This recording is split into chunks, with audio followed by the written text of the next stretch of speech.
The town of Helwick awoke beneath a curtain of rain, the kind that blurred every reflection into something untrustworthy.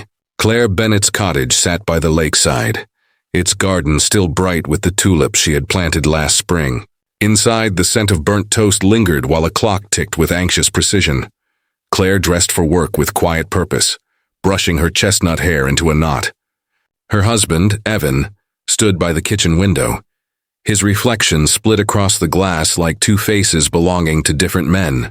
"You're driving in this weather?" he asked, voice soft but clipped. She smiled faintly. "It's just a bit of rain, Evan." His gaze didn't leave the window. "Rain can hide many things." She paused, sensing the tension pulsing beneath his calm tone. He stepped forward, fixed her coat collar, and kissed her cheek with mechanical tenderness. The moment stretched, too quiet, too precise, before she stepped into the storm. By mid-morning, the news spread across Helwick. A silver hatchback had been found nose down in the river bend, the engine still running under the surface. Police concluded that the slick roads had claimed another life. Claire Bennett, 32, devoted teacher, loved by all, was gone. The town gathered 2 days later beneath a slate sky. Umbrellas bowed against the wind as mourners whispered condolences that dissolved into the rain. Evan stood before the coffin, immaculate in a black coat, his hand steady as he placed a single white rose on the polished wood.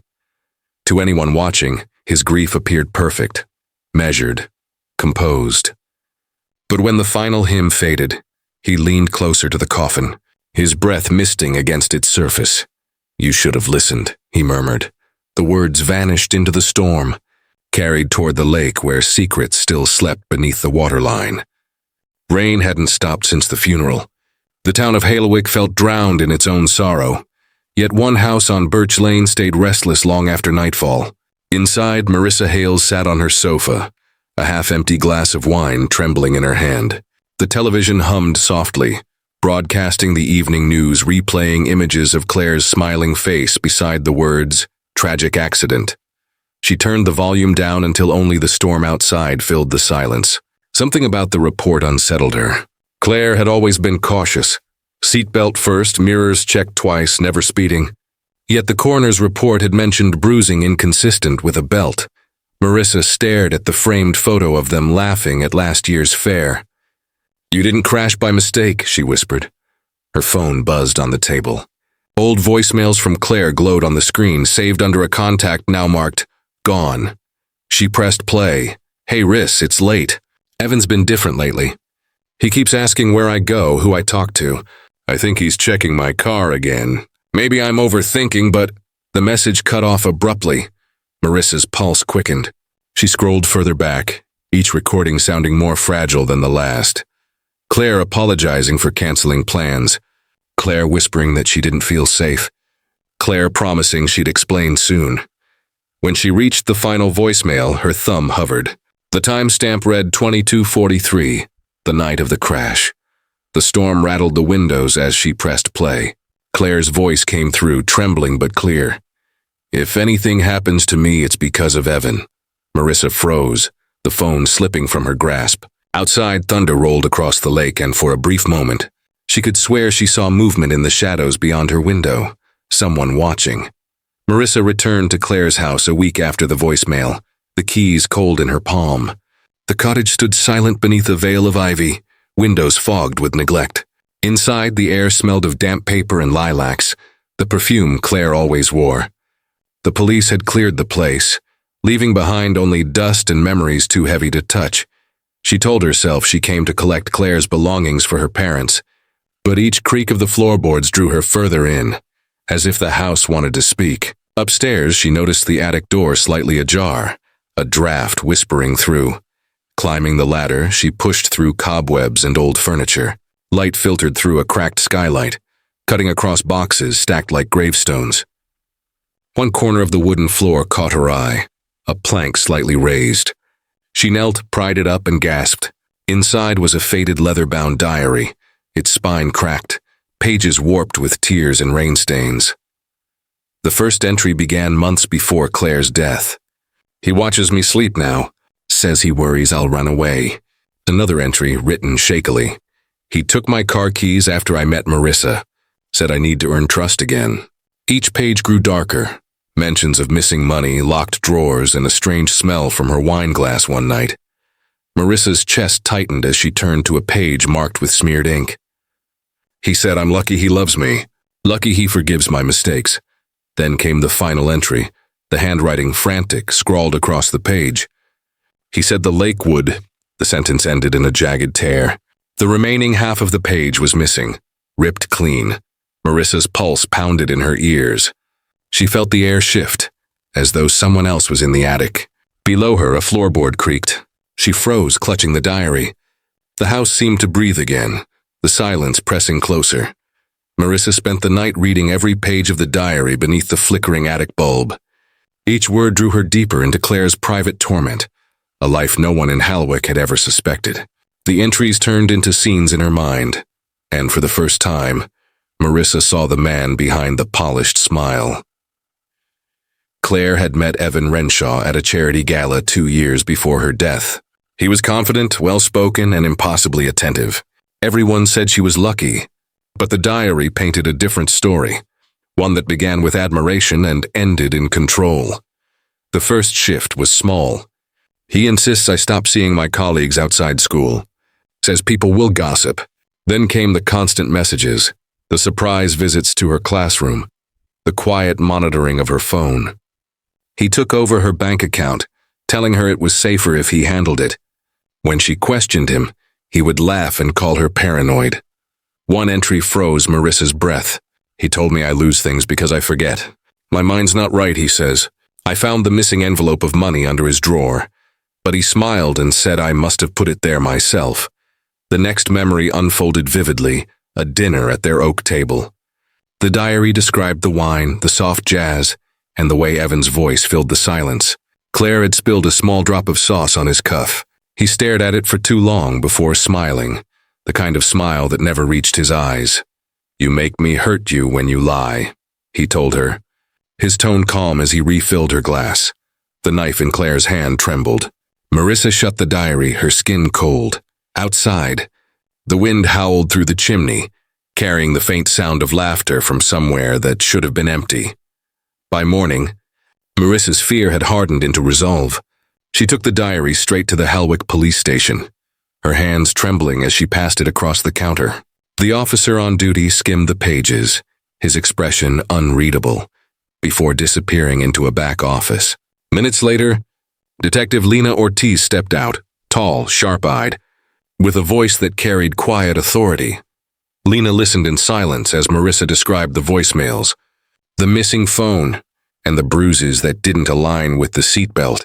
When Marissa finished, Lena didn't dismiss her like the others had. She opened the diary again, running a gloved finger along the final torn page. Accidents don't leave this kind of trail, she said. That afternoon, she drove to the crash site. The lake glimmered beneath a gray sky, reeds bending under the wind. She studied the tire marks leading toward the water, one set wider and deeper than the other. A second vehicle. She crouched, snapping photos, rain soaking through her gloves. Back at the station, she pulled Claire's autopsy file from the archive. The bruising pattern didn't align with the seatbelt angle, and the wrist marks suggested restraint. She compared them to photos of the wreck and noticed the glove compartment had been forced open. Evan's statement claimed he never entered the car after the crash, yet something about the photos disagreed. Late that evening, the lab report confirmed her suspicion. Partial fingerprints, Evan Renshaw's, were found inside Claire's glove compartment. Lena stood at her office window, watching the rain blur the reflection of her crime board. Dozens of photos were pinned in place, red string connecting the diary, the lake, and Evan's polished face. The town saw a grieving widower. She saw a predator who thought he had written the perfect ending. The phone on her desk buzzed, a new message from an unknown number. Only 3 words appeared. You're being watched. Detective Ortiz replayed the events of that night in her mind, piecing them together from the diary, the forensics, and the whispers of neighbors who remembered too much and said too little. As the rain lashed against her office window, the truth began to unfold like a grim film she could not stop watching. Claire had spent the day packing a small suitcase. Her diary mentioned a plan to leave, train tickets hidden inside her favorite book, a friend waiting 2 towns away. The forecast warned of a storm, but she didn't care. She only needed freedom. When Evan returned home early, he found the suitcase. The argument began in the kitchen, sharp and cold. Claire's voice cracked as she begged him to let her go. He laughed instead, holding the tickets between his fingers. "You think you can start again?" She ran for the door. He caught her arm, his tone dropping to a whisper. "You make me do this." The words were too familiar, too rehearsed. She broke free, grabbed her keys, and sprinted into the rain. Lightning tore across the sky as she reversed out of the drive, tires spinning in the mud. Evan followed seconds later, his black saloon sliding down the narrow road toward the bridge. The wind howled, bending the trees as if the world itself wanted to warn her. At the river bend, Claire's headlights flickered across the waterlogged tarmac. In the rearview mirror, she saw Evan's car closing in. Her hands shook on the wheel. Then a sudden jolt. The impact came from behind, violent and final. The guardrail buckled, and her car plunged into the black water below. Evan stood by the bridge, soaked, breathless, staring at the rippling surface. The storm swallowed every trace of his wife. He whispered into the rain, voice calm and hollow. "Now you'll never leave me again." Detective Ortiz paused the mental reconstruction, her jaw tightening. The clock struck midnight, thunder rolling in the distance just as it had that night. Only one question burned in her mind. What else was still buried beneath that lake? The next morning, Detective Lena Ortiz stood by the riverbank, her boots sinking into the wet earth. The lake stretched before her, gray and silent, the same lake that had swallowed Claire Bennett and her secrets. Mist hovered above the surface like breath that refused to fade. She motioned to the dive team waiting nearby. "Check the east side near the bridge supports." That's where she went under. The divers plunged into the water, their flashlights slicing through the murk. Lena watched from the shore, her eyes fixed on the shifting ripples. She had read the autopsy, studied the bruises, replayed the dash cam footage from nearby traffic. Every piece pointed toward the same conclusion. Claire hadn't died by accident. Minutes passed. Then a shout came from the water. One diver surfaced, holding a small waterproof case covered in algae. Lena took it with gloved hands, her pulse quickening. Inside was a phone, Claire's phone, still sealed, still intact. Back at the station, technicians dried the device and extracted its contents. Among photos and lesson plans was a folder of audio recordings titled "For Marissa." Lena clicked the first one. Claire's voice filled the room, soft, hesitant, breaking.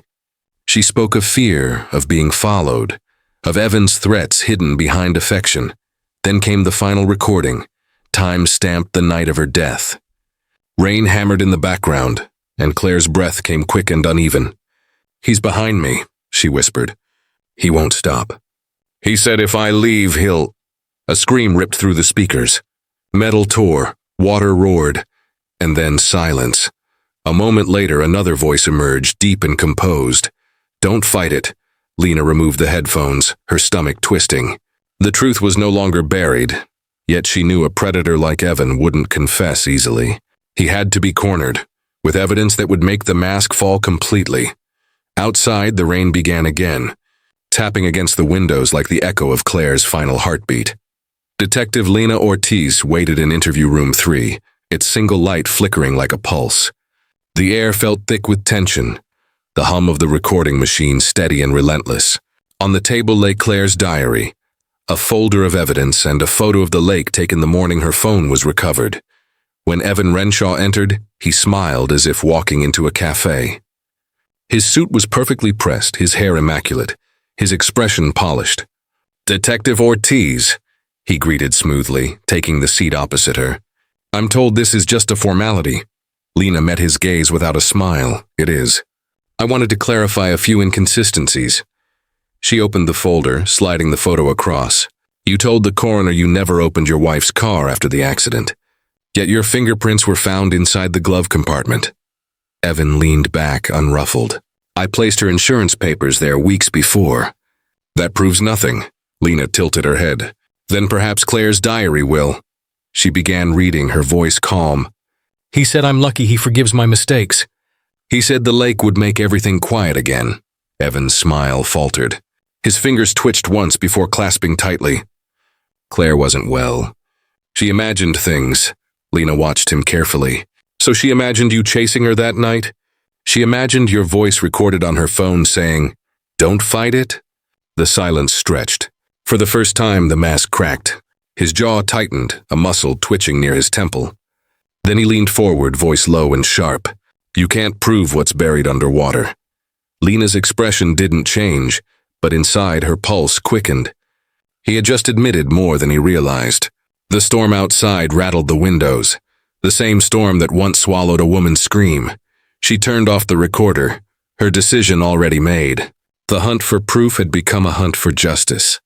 By morning, the whispers had begun. What started as murmurs in the bakery became hushed conversations in the post office and the pub. The story of Detective Ortiz's friendly interview had spread faster than rain on cobblestone. The town that once called Evan Renshaw a grieving husband now crossed the street when he passed. At the market, Mrs. Weller refused to serve him. The butcher, who'd once shared drinks with him, turned his back without a word. His charm had expired. The mask that had shielded him for years now drew only suspicion. Marissa watched the change unfold from the edge of it all.